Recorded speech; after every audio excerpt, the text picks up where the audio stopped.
Friday on NPR News. I'm Brian Bakst. Minnesota's 2nd Congressional District stretches from suburban West St. Paul and Shakopee down through the college and farm areas of Northfield to the rolling hills of Elysian.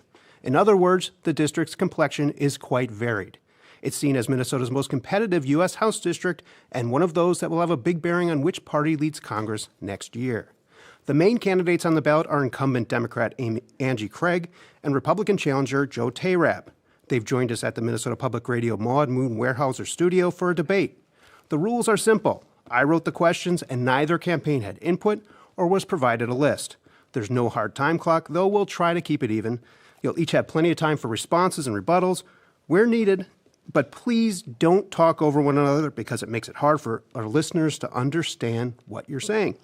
We'll save time for closing arguments at the end. Does that all sound good? Sounds good. Thanks, Brian. Thanks for having us, Brian. We've got a lot to cover, so let's just jump right into the questions. Poll after poll shows the economy as the driving issue this year. While inflation has come into check recently, the price of many consumer goods remains elevated. Unemployment, while historically low, has ticked up some. Angie Craig, how would you rate the economy? Well, look, no one should be taking a victory lap. I was buying groceries last night, and hamburger meat was, somewhere between $6 and $9 a pound. And so, these are the issues that I talk to my constituents about every single day. And some of the ways in which I've tried to address these issues is by staying focused on them. Number one, I have a bill that would create a federal group, a federal task force that would look at getting after exactly why consumer prices have been so high. It's no secret that corporate profits are up, corporate CEO pay is up, and there must be something to that. And I think we need some oversight just to make sure that if consumers are paying more, we know why. Gas prices, again, coming down, but I've got a bill, year-round E15, that would, allow my family farmers to be able to expand the use of ethanol, blended ethanol and gasoline. And you can often find unleaded 88 ethanol at the pump for 40 cents less a gallon. And then finally, healthcare has been a big focus area of mine. And I'm so proud the $35 a month copay on insulin got through the House. Prescription drug prices, Medicare, consumers are going to save $7.5 billion next year because Medicare is finally negotiating drug prices in this country. So these are some of the areas. And, I'm also trying to put a few more bucks in seniors' pockets, Brian, because... And we're going to get into some of these things. Joe Teriab, what's your appraisal of the economy? Yeah, Brian, thank you so much again for moderating. Thank you, Congresswoman, for being here. As a middle-class guy, I'd love to just introduce myself a little bit here. Born and raised in Minnesota, was the proud son of an immigrant from Sudan. I served on active duty for 5 years in the United States Marine Corps, where I deployed to Iraq, and then I was honored to work with law enforcement to put bad guys behind bars in Minnesota. And I think nothing says that we're losing the American dream, which is why I'm running for Congress. I can't sit idly by while we're losing the American dream. Nothing says that more than where middle-class families are struggling on the economy. Right now, prices are up, inflation is up. Middle-class families are getting crushed by inflation. The average family has to pay $13,000 more, earn $13,000 more per year to have the same standard of living that they did just a couple years ago. And how did we get here? Honestly, we had the terrible Biden-Harris economic agenda that passed reckless spending bill after reckless spending bill. Bill Clinton's Treasury Secretary and Obama's economic advisor said that these were the least responsible macroeconomic policies of the last 40 years that caused inflation. You know who voted for those bills? Congresswoman Craig. Congresswoman Craig voted for those bills that threw gas on the inflation fire. I think we can go a different direction. I mean, we do have a clear choice here in this election. We have the status quo in the economy with Congresswoman Craig, and we have a different direction. We need to cut reckless spending, root out waste, fraud, and abuse, and we need to lower taxes. Families need it. We need to go a new direction. Brief rebuttal. Prescription drug prices for seniors are coming down. They just are. Gas prices have come down. We'll keep working on E15. And at the end of the day, I want to put a little more money in seniors' pockets by making them not have to pay federal taxes on Social Security anymore. You brought up this task force bill that you've got to look into price gouging.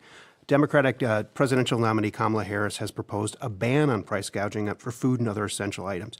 Where do you stand on that? And if not, what would you do instead? Well, the price gouging bill that I support would put together a group of people that would look if retailers are raising prices above inflation, then they would get to the bottom of why is that happening? Is it a supply chain issue? Is it corporations are taking advantage of consumers? We know that there is a part of what's been happening is that, companies raise prices, and have you ever seen one actually decrease it after that point in time? Joe Teriab, according to the National Conference of State Legislatures, at least 36 states, including Minnesota now, have some form of price gouging law in the books involving emergency or disaster situations in many of them. Why shouldn't there be a national action to head off severe price increases? Look, we had the Fed Bank in San Francisco say that price gouging had nothing to do with inflation. What had to do with inflation was the Clinton economic advisor and Biden economic advisor saying that we passed the least responsible macroeconomic policies in the last 40 years. And Angie Craig, Congresswoman Craig, you voted for those bills that increased inflation. I think that the solution here is pretty common sense and basic. We need to put more money in middle-class families' pockets by cutting reckless spending. We need to root out waste, fraud, and abuse, because God knows we have a ton of that in Minnesota.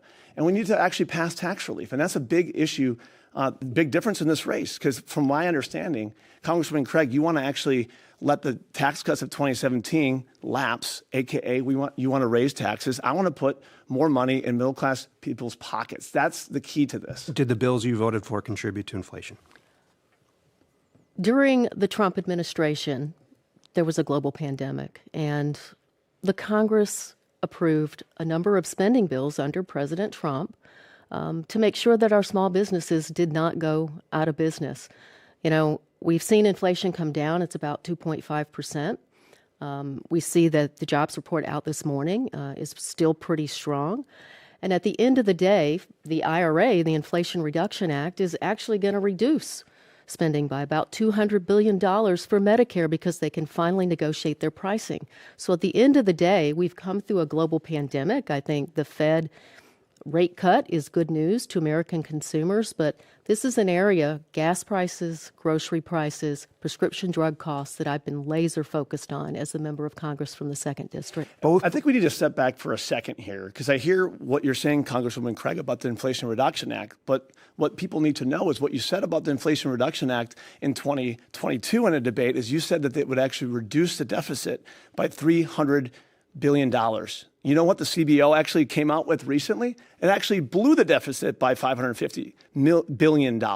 So those are facts that you can't get around, the facts that people are dealing with, and the fact that you mentioned victory lap. Right now, the American middle-class families are getting victory lapped by inflation and high prices. They don't deserve that. They deserve people that are fighting for them. I'm a middle-class guy. I think we want more money in our pockets, not in the pockets. There's 30 seconds. Yeah, there's no doubt that we need to focus on middle-class policies. And the 2017 Tax Cut and Jobs Act, there were some good parts of that in 2025, when I'm back in Congress, I'm going to fight to keep the raised standard deduction. That's one thing that I'm going to fight to keep in that. But we know that the majority of those tax benefits went to the top 3% in our country. And I think we need to make sure we focus on the middle class and small business. I want to talk about taxes here. Yeah. Both presidential candidates have endorsed a version of no taxes on tip without specifying where they'd go to cover the cost. What's your stance on that? We'll start with you, Joe Teriab. Yeah, I think we definitely need to make sure we're fighting for the middle class. I'm a middle class guy myself. Grew up in a middle class family down in Southwest Minnesota and Windham, and we need to make sure we're fighting for the middle class. I think no tax on tips makes a ton of sense. I think making sure we're not actually imposing a tax on Social Security makes a ton of sense. We need to make sure we're focused on the middle class, because that's what's driving. That's what America is based on. I want to follow up. Why should tipped income be treated differently than earned income? I think my goal is to put more money in people's pockets, and whatever way we can do that, and whatever way we can get more money in middle-class families' pockets is what I'm going to be fighting for. And of course, people who are fighting hard for tips, people who are on fixed incomes, who are on Social Security, and more of their money should not be going to the government with taxes. We need to make sure we're fighting for them getting as much money as they can get. No tax on tips? The spending side is interesting because it's also about taxes. And look, if regular middle-class Americans are going to pay taxes on their full income, shouldn't millionaires and billionaires pay taxes on their full income? And in fact, I find it ironic that you say you want to end taxes on Social Security, because I'm actually carrying the bill that would end taxes on Social Security. And you're on tape talking to a voter in the 2nd District saying that you want to raise the retirement age in this country and that you're open to privatizing Social Security. Look, when we come back to the 2017 Tax Cut and Jobs Act, $5 trillion is what that bill costs. I'm sure we're going to talk about debt and deficits, and I think at the end of the day, we've got to make sure that we're talking about both sides of this. We're going to be clear about that, because clearly, Congresswoman Craig, you've obviously been caught with doing campaign attack ads that have been rated a D for truthfulness by KFCP and WCCO on other issues. So clearly what you're saying here is not true. I have a fundamental promise that we need to keep to seniors. My parents are seniors living in Worthington right now, living on a fixed income. Of course, I don't want to, we cannot raise the retirement age at all. We cannot cut any benefits to seniors. That's obviously a lie, and you understand that you can't run on your record on the economy. You can't run on your record on the border. So you need to make up these lies, and so I'm confident that, look, we need to keep these promises to seniors, and that's what we're going to do. Well, Joe Teriab, just to clear up where you're at, Social Security is expected to run into some financial strains within the next decade. There's a few options. You can either change eligibility, raise taxes, or introduce some other new measure, perhaps privatization. Where are you? Yeah, I mean, what I've said from the beginning is that, look, we made a promise to seniors, we made a promise to veterans, we made a promise to those on Medicare. We can't cut any benefits for people that we made promises to and that have been paying into that workforce. We need to make sure we're keeping those promises. The other thing that we have to do is, look, I'm part of the next generation. We may need to make sure that this is solvent for the next generation, because what we know from estimates is that in 2035, it's not going to be able to pay out the benefits that it's supposed to. So I think the big thing that we have to do, again, is not raising retirement age, not cutting any benefits, but is saying, hey, how can we grow the economic pie? And so that whatever slice that is going into Social Security is going to grow naturally. And so my goal is to, hey, look, let's reduce energy prices. Let's cut regulations. Let's cut taxes so small businesses and families can thrive. Angie Craig, how do you keep Social Security solvent? Oh, well, I literally have a bill to do that. It's a bill that would it would end double taxation on seniors paying taxes on their federal Social Security. To do that, we would ask people to pay their fair share into Social Security. A lot of people don't know that after $168,000, you stop paying into Social Security. If you are lucky enough to make $1 million, keep paying into Social Security. We raise enough money to extend the trust fund by 20 years, and we also cut about $9 trillion over a period of time, according to CBO, from the national debt. And look, I'm going to address his topic. It's on tape. The press has it, Joe. You can't go back and say that you did not say to a voter you wanted to raise the retirement age and that you thought we were going to have to privatize Social Security. I have a bill to save it, and I would never touch a senior Social Security. You're shaking your head. Again, I'm shaking my head because my parents, Congresswoman Craig, are on Social Security. So if you believe that I'm going to be in favor of cutting Social Security benefits to my parents who live here in Minnesota, you're severely mistaken. Of course, we've made promises to seniors. We're not going to cut Social Security benefits at all. There's no going to be raising of the retirement age. We have to deal with this freight train that's coming at us in terms of the fact that Social Security is going to not be able to pay out benefits estimated in the year 2035. So what kind of common sense solutions can we come up with to making sure that it's solvent? I want to ask you about your bill on Social Security related to shielding it from income tax. It caps it out, as I read it, caps it out for households earning less than $250,000. Why did you draw the line there? Well, look, I thought we wanted to leave just a little bit of a gap for people to begin paying back into Social Security. So you're right. Today, it caps it out at $168. You stop paying in. For those who make $250 or less, today you'll pick it back up if you make $250. Look, in my district that I represent, if you make $250,000 or together a family makes $500,000, that's a pretty good living. And to ask them to, again, pay into Social Security on that income, I think is fair. Joe Teriab, would you put a cap on the exemption, or do you just want to exempt it altogether? Look, I think those are types of common sense solutions that I'm willing to, agree with you and say, Congresswoman Craig, I think some of those solutions seem good and fair to me. I think what's unfair is obviously when you take any comments I make out of context and say that somehow I want to, raise the retirement age, which isn't true. I think my main goal is to find common sense solutions that put more money into the pockets of middle-class families and small businesses by growing that economic pie. And I think that's going to be the best way to actually keep Social Security solvent for the future. I want to ask you about the nonstop brinksmanship that we've seen in Washington around spending bills. There was one just last week that would keep the government open. 2 of Minnesota's Republicans backed it, Tom Emmer and Pete Stauber. 2 opposed it, Brad Finstad and Michelle Fischbach. How would you have voted? Look, I am very frustrated by just the process in Washington. And honestly, I'm not someone who's been in Washington for the past 6 years and running for Congress for the past 8 years. I'm a political outsider. And I think, honestly, that we can have spending bills that aren't done in these massive omnibus bills that are confusing, that are thousands of pages. That doesn't make sense to me. It doesn't make sense to people across the district who just want to know plainly what are in these bills. I think we should be able to keep our government running. And I think we need to prioritize, again, common sense solutions that focus on middle-class families and putting more money in their So pockets. would you have been a yes or a no on that bill? I would have been a yes on the bill. Congressman Craig, you were a yes. What was your justification, or why did you vote that way? Well, Republicans are in control of the Congress, and so, it's silly to sit here and say that we should do our bills under regular order. I agree with you on that. And unfortunately, Republicans could only get 5 of the 12 spending bills done, and we're in another situation where we have to extend government funding under a continuing resolution.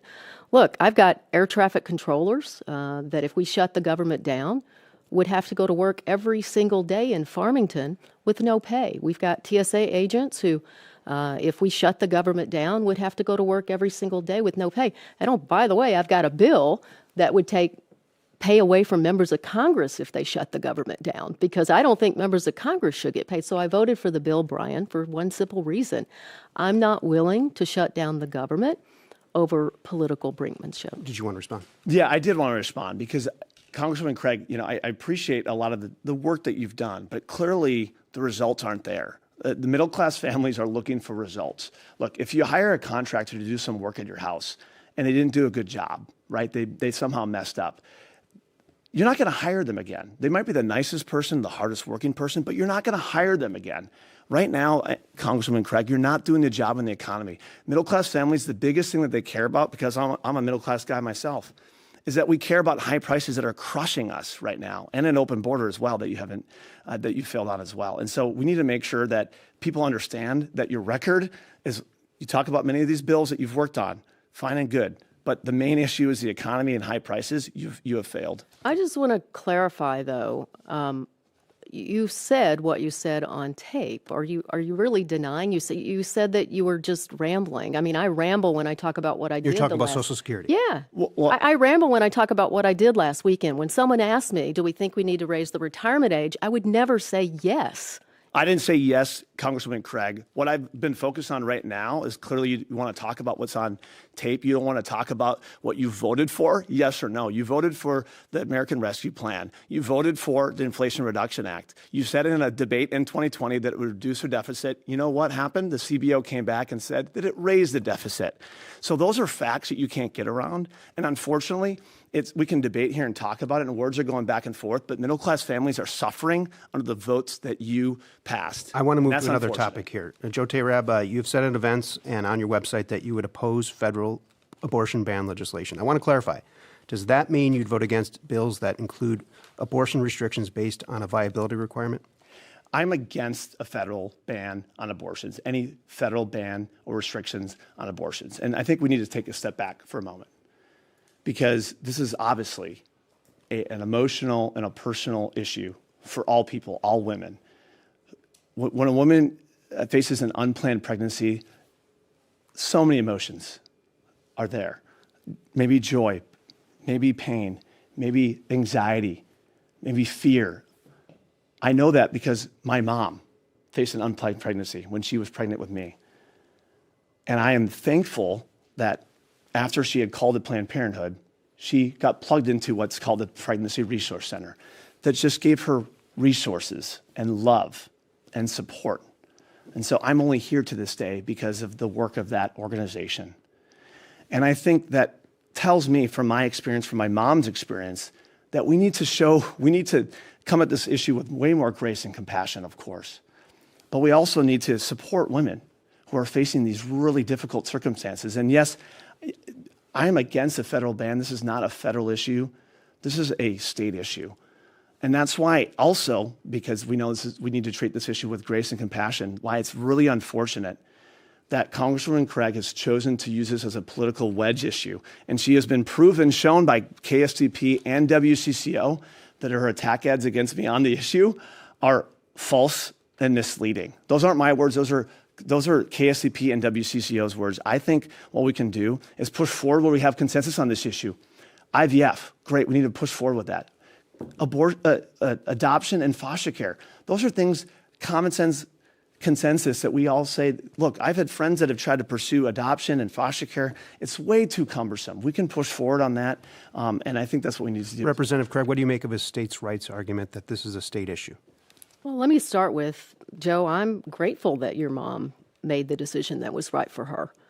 All women in America are asking for is the freedom to do what they think is right for them, too. That's what freedom is all about. Look, Joe Teriab is an anti-abortion activist. In college, he was in a pro-life organization. He's on the board of a pregnancy crisis center. It's what they call it. It's a board that will not refer a woman for an abortion or even advise them that that's an option. He filled out a survey with Minnesota's biggest pro-life organization, Minnesota Concerned Citizens for Life, that says if he's elected to Congress, that he will do nothing to weaken a single state law, coming to your question, Brian, that is in place at the time he's elected. Now, I'm going to let listeners and women and their families judge for themselves whether what I'm saying is correct or not. So 20 states, 22 to be precise, around our country, have now banned or restricted abortion. 10 of those states have banned abortion, even in the case of rape and incest. What Joe has done is pledged to Minnesota Concerned Citizens for Life that he will do nothing to stop those states from banning abortion, even in the case of rape and incest. And Joe, I just think you're wrong, and I know that my constituents in Minnesota's 2nd District think that's wrong, because if you're in Congress and you won't stand up and say, no way, I'm not going to stand by while a state forces a rape survivor to carry a child with no choice for 40 weeks and have that child, you don't belong in Congress. Response? Congressman Craig, I'm running to represent Minnesota's 2nd Congressional District. And as you know, abortion access in Minnesota is available in all 9 months of pregnancy without regard. That's just the case, Congressman Craig. Is that not the case? Minnesota's law, no viability requirement. Minnesota's law allows for what we all want and had for 50 years under Roe. And that's what we're asking for Roe to be restored across our country. And so my point is that I'm running to represent Minnesota's 2nd Congressional District. I'm a Minnesotan, a proud Minnesotan. And I respect the will of Minnesota voters that have said that abortion is available through all 9 months of pregnancy for any reason. Look, obviously this is a contentious issue. It shouldn't be. We should come at this issue with grace and compassion. I find it sad that in your little litany of reasons why people shouldn't consider supporting me, because me wanting to serve on the board of a pregnancy resource center that gave me life, I find that sad. It isn't as sad, again, as the attack ads that you put against me, that KST, because you want to confuse voters about my stance. I support the exceptions for rape, incest, and life of the mother. You shake your head as if that's not the case. It is the case. They said so. They fact-checked you. you're incorrect. And you know what? I think what voters need to understand is you have to put these false attack ads against me because you can't run on your record on the economy. States around this country are forcing survivors of rape to carry their baby, and only the federal government can stop that. And let me just add one more thing about Minnesota. The Dobbs decision, if Minnesota ever fell into Republican hands, could also do the same. One more question about this reproductive health. Yes. You might be able to get your response in there. IVF, you brought it up. Former President Donald Trump has suggested the federal government should subsidize or require insurance coverage for fertility treatments. Are you on board with that? I'm, of course, in support of IVF and supporting IVF. Government assisted? Yes. Okay. Yeah, we need to get back to this issue because, again, I'm running to represent Minnesota's 2nd Congressional District in Minnesota. I don't want federal politicians to dictate what abortion policy is in Minnesota. That means a congressman in California or a senator in Arkansas could dictate what abortion policy is in Minnesota. So Congresswoman Craig, if you want to go back to your home state of Arkansas and represent them, you could do that. I'm born and bred in Minnesota, born and raised in Minnesota. I grew up going fishing up north in Minnesota. I'm proud to be a Minnesotan, and I'm going to be proud to represent the people of Minnesota's 2nd Congressional District, making sure we're upholding our rights and representing the people in Minnesota. Just to put a closing point on this topic, are there any federal restrictions that you could see yourself supporting on abortion? Right back to Roe. For 50 years in this country, we lived under Roe. Women had reproductive freedom across this country, and that's the standard. The Women's Health Protection Act is the bill that I've voted for twice already. And I'll end with this.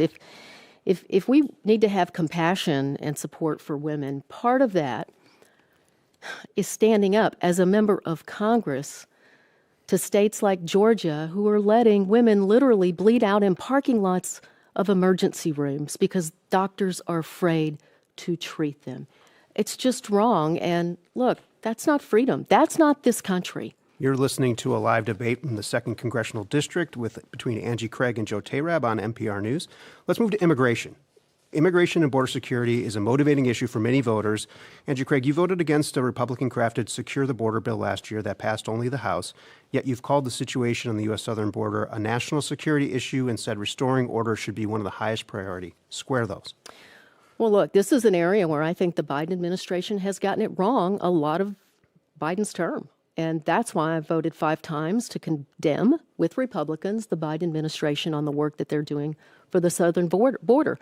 You know, the bill that you referred to doesn't have a single cent in it to make sure that we stop fentanyl from coming across the southern border. And, I have worked tirelessly. I've been down to the southern border, 17 Republicans, 3 Democrats, to look specifically and talk specifically to Border Patrol agents about what they want to see at the southern border. And what they want to see, we can't even get Republican leadership to bring over to the House of Representatives. The bipartisan border bill that was negotiated by the Senate, by a very conservative lawmaker, the former president, asked House leadership to not even bring for a vote. So, Brian, I think we have to address the crisis at the border. Securing our border is a really important issue to me. In fact, in 2022, I said to the Biden administration, you can't end Title 42 prematurely because you're going to see a surge at the southern border, and we're not ready for that. They did it anyway. Now, I asked the president, and they finally did it, to under executive order, put forward some restrictions at the southern border. So you want daily limits on the number of asylum admissions, and what should that be? Well, I want the bipartisan border bill that was negotiated out of the Senate to come to the House for debate. Look, this is an area where we have to have a secure border. I have worked tirelessly. It's one of the reasons why the Minneapolis Police and Peace Officers Association, rank and file officers here in Minnesota, have endorsed my campaign over Joe's, is because I have worked on public safety issues hand in hand with them. I've worked on securing the southern border and even taking on my own party, speaking out in order to do it. Joe Teriab, has your party found more value in this as a campaign issue than motivation to fix it? Well, we need to go back, Brian, to your initial question was, asking Congresswoman Craig if she could square these two inconsistencies. And that's like asking her to square a circle, because clearly you voted against a border security bill in 2023 that would have just done some basic things. It would have given more funding to Border Patrol agents so we have more Border Patrol agents.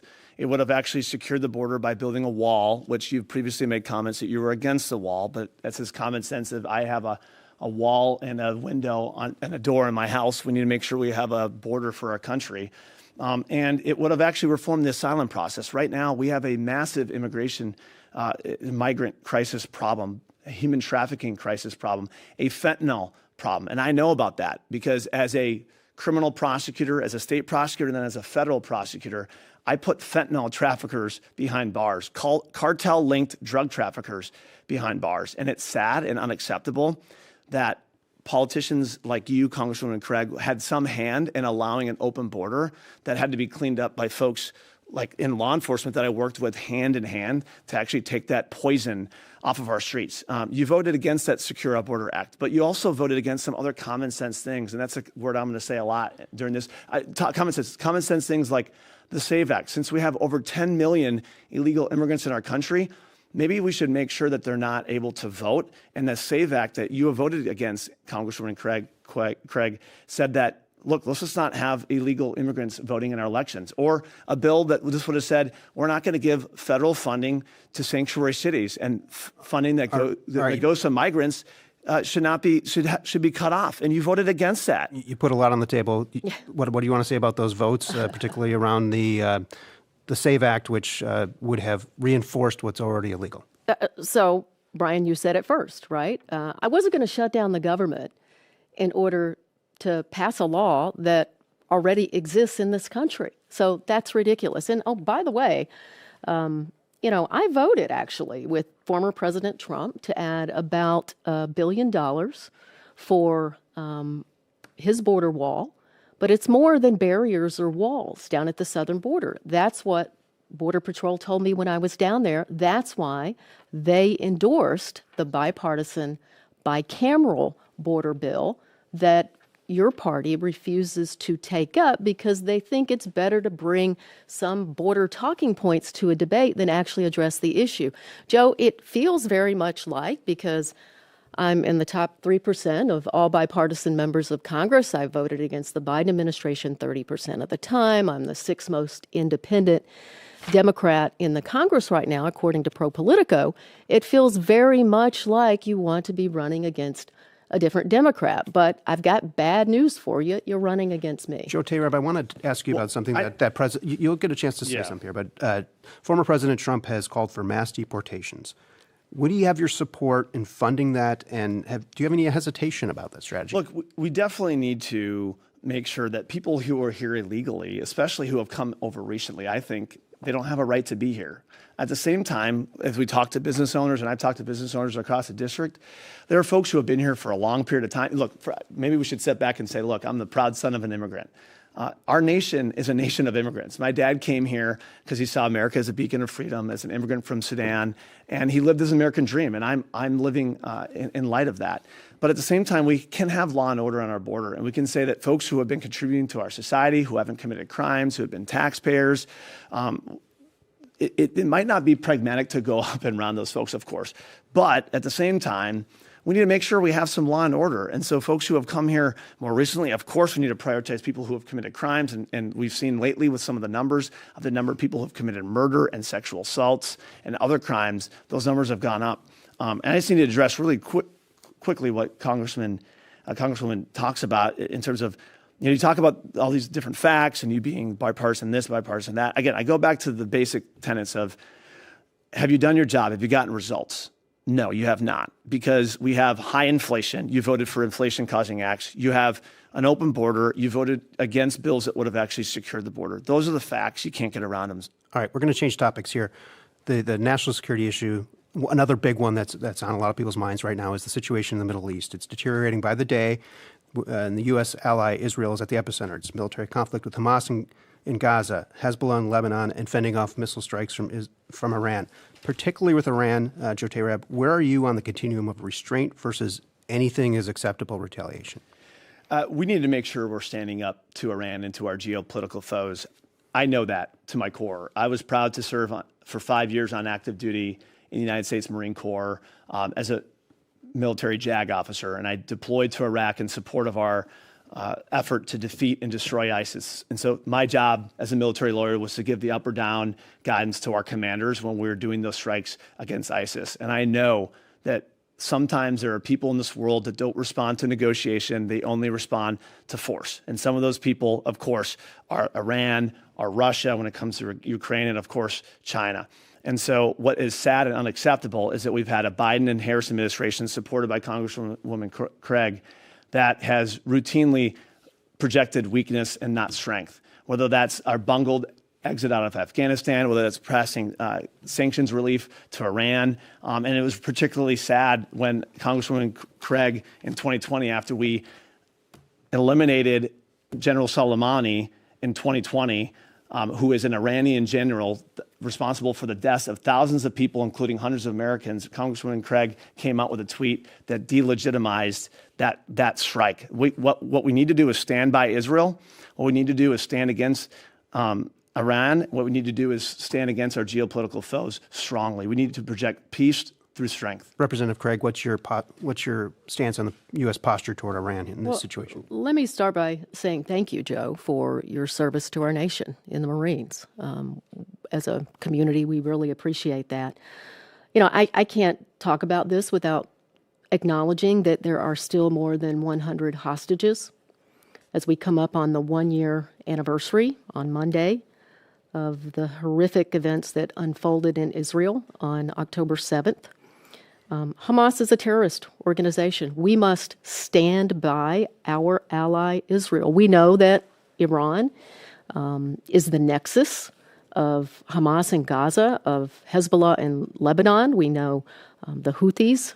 Look, we must stand by our ally. And, you know, I voted to support assistance to Israel for its defense. I mean, you look what happened just last week, 180 missiles coming from Iran. Israel is America's strongest ally in the Middle East, and we must continue to stand next to Would them. either of you support the use of any U.S. troops on the ground in Israel or going into Iran or Lebanon? Look, we need to make sure that Israel is given all the equipment and the resources and the support they need right now.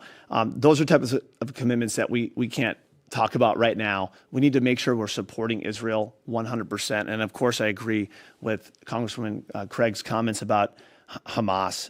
In fact, when we were going against ISIS, what I saw in ISIS was very much similar, sadly, to what we see with Hamas, with the terrible October 7th attacks. So we need to make sure we're supporting Israel, but what we cannot do is undercut them. We can't delegitimize what they're trying to do. We can't make these statements about ceasefires or criticizing the eliminating of people like General Soleimani. Troops on the ground? Look, I think we have to do everything in our power to keep troops completely out of the region. I mean, we know that there's some assistance required to Israel right now from, the Red Sea. But at the end of the, I'm sorry, not the Red Sea. At the end of the day, we have to make sure that we are supporting with the technology and the tools. And frankly, on the troops on the ground question, my biggest concern is Russia in Ukraine.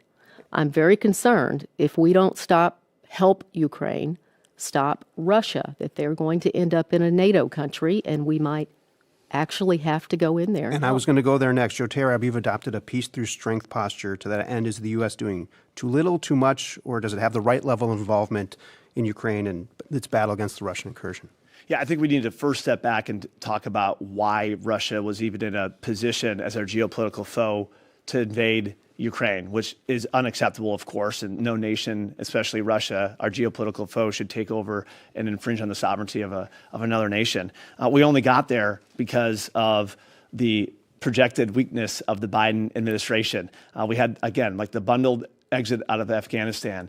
We had sanctions relief for Iran. That's why nations like Russia was able to go in Ukraine. So, of course, we needed to support efforts to fight against our geopolitical foe. And it should have been more early. And so that's why I firmly believe that we need to stand firm in making sure that we can't give a blank check, of course, to Ukraine, but we need to support efforts like the effort in Ukraine to make sure that Russia cannot infringe on the sovereignty of other nation states. Angie Craig, many Americans are asking about the extent to which the U.S. should remain involved. What's your message to them? Well, I think we have to continue to provide resources both to the state of Israel as well as to Ukraine. Again, the point is we do not want America's sons and daughters in either of these places on the ground if we can possibly stop it. And, I'm committed to continuing to support our allies, but there are difficult roads ahead, I think, in this region for us. Joe Teriab, you've mentioned that you worked in the U.S. Attorney's Office, and during your time there, you had a role in the case of Brian Bakst. He was a Minnesota man convicted of crimes related to January 6th, specifically pushing multiple Capitol Police officers to the ground, kicking and stomping them. Former President Trump has said he would pardon people involved in January 6th and says they were persecuted. Do you agree with him?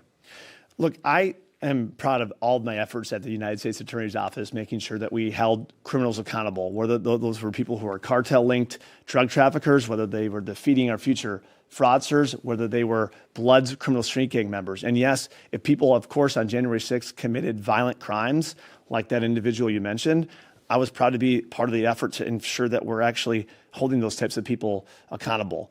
And so that's what I'm going to stand by. That's one of my main missions, and that's one of the main reasons why I wanted to run for Congress, is we need to make sure that we're supporting law enforcement. And so that's what I'm going to do in Congress, and that's what I'll be proud of. So you wouldn't want to see a pardon for someone like Mr. Bakst?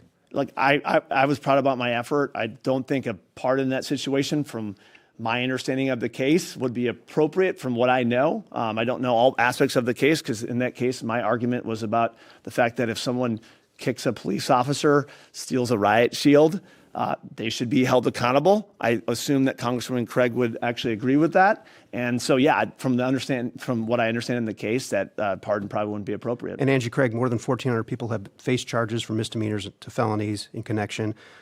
Should those cases, some involving convictions, be revisited? No one's above the law, period. If someone committed a crime, particularly against a police officer, then they should be held accountable. And look, I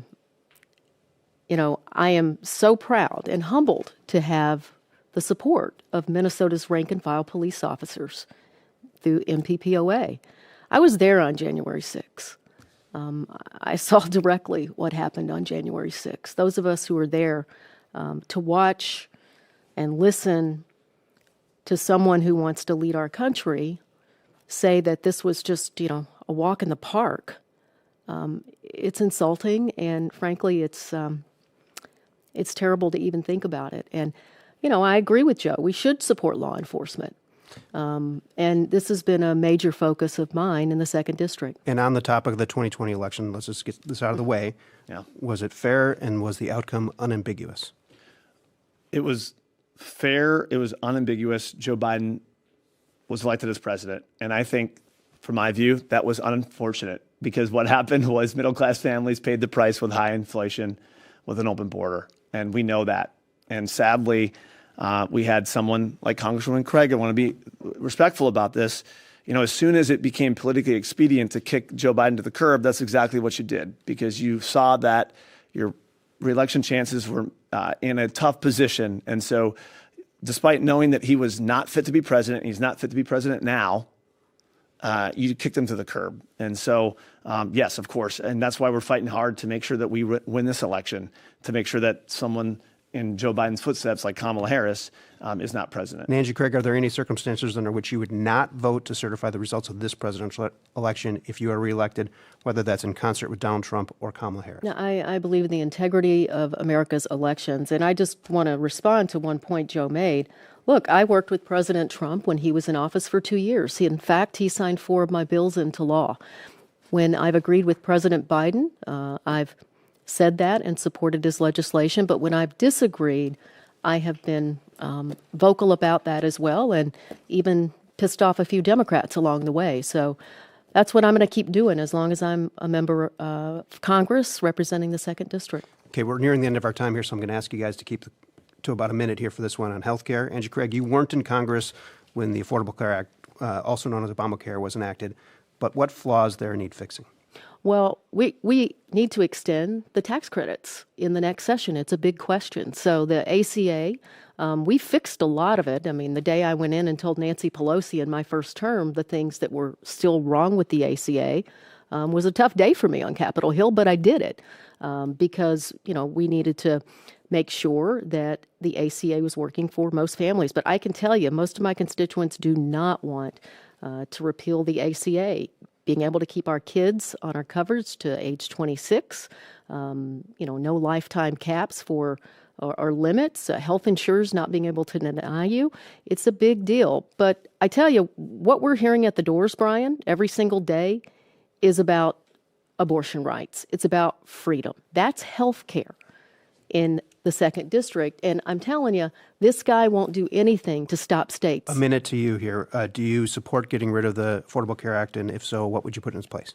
Look, I'm in support of making sure that we are keeping healthcare affordable. And honestly, in Minnesota, the issue is, as we talk to voters and as I talk to voters, is not with quality, because we know in Minnesota we are blessed with some of the best, highest quality healthcare in the country, healthcare professionals who are the best in the country, great med tech companies that I know Congresswoman Craig knows about.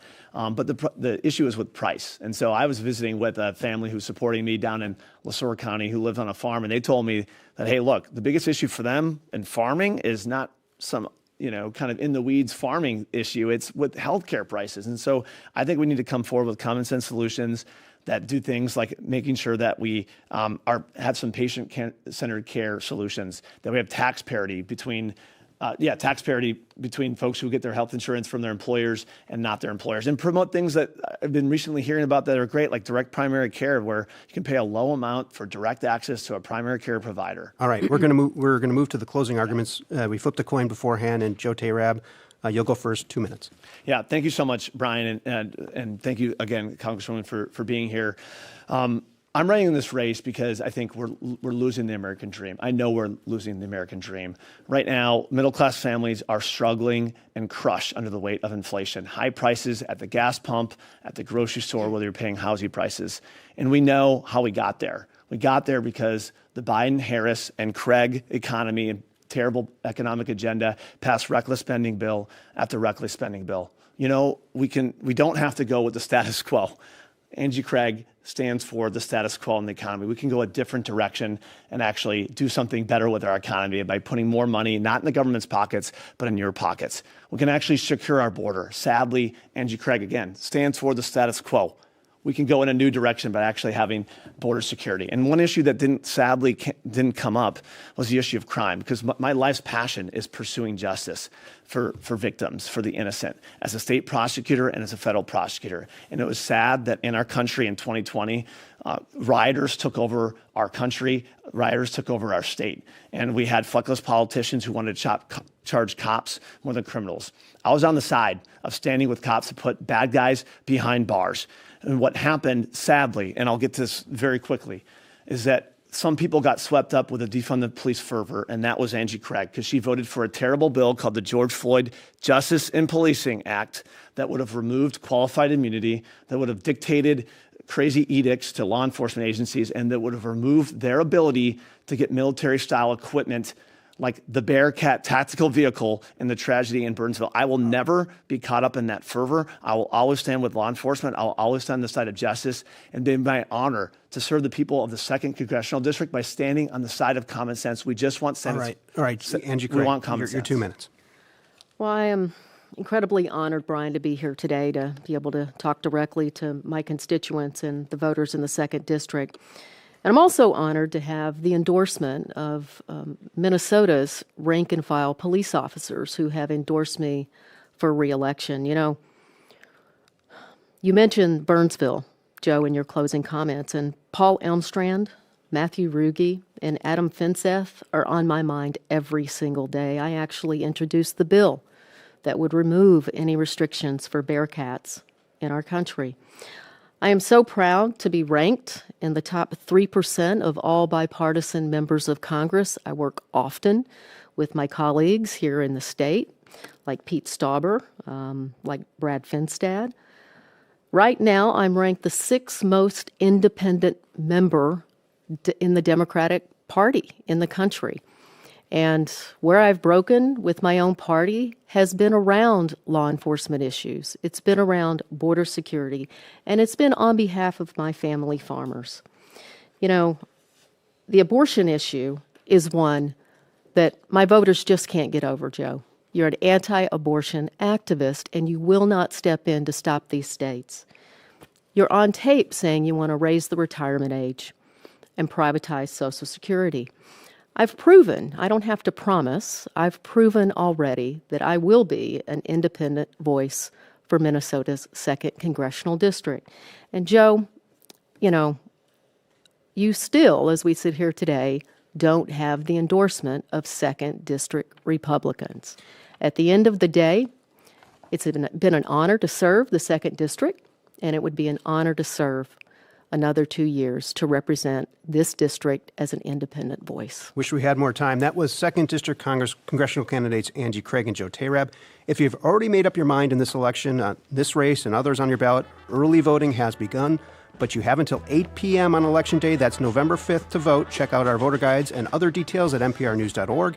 If you want to hear this debate again, go to the Politics Friday page at nprnews.org and check out our podcast. A long list of NPR colleagues made this debate possible today. The show was produced by Matt Alvarez and Jeff Jones, with help from Gretchen Brown, Ellen Finn, and Ellie Roth. Elena C. was our newscaster.